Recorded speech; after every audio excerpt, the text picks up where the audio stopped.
ശരപഞ്ചരത്തിനെ കുറിച്ച് പറയുമ്പോൾ ഒരുപാട് സിനിമകൾ ഇപ്പോൾ 4Kയിൽ വരുന്നുണ്ട്. ഡോൾബി ആ ഒരു ടെക്നിക്കൽ ബാക്ക്ഗ്രൗണ്ടോടുകൂടി വരുന്നുണ്ട്.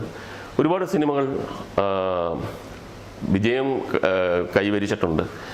പക്ഷേ ഈ ശരപഞ്ചരവും ജയനുമൊക്കെ ആ പെർഫോമൻസുമൊക്കെ ഒരു 4Kയുമായിട്ട് ബന്ധപ്പെടുത്തി നമ്മൾ ചിന്തിച്ചില്ല.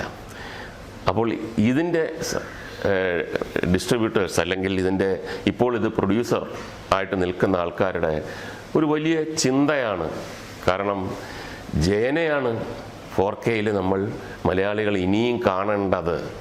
അദ്ദേഹത്തിൻ്റെ മുഴങ്ങുന്ന ശബ്ദവും അദ്ദേഹത്തിൻ്റെ ആക്ഷനും അദ്ദേഹത്തിൻ്റെ അഭിനയവും കണ്ണുകളുമൊക്കെ ഈ ടെക്നിക്കൽ പെർഫെക്ഷനിൽ മലയാളികൾ കാണണം. കാരണം അതൊന്ന് ആളിക്കത്തിക്കുവാനുള്ള വലിയൊരു പ്രതിഷ്ഠ നമ്മുടെ മനസ്സിലുണ്ട്. നിങ്ങൾക്ക് എങ്ങനെ ഇവിടെ വെച്ച് ഇതിനൊക്കെ ധൈര്യം വന്നു?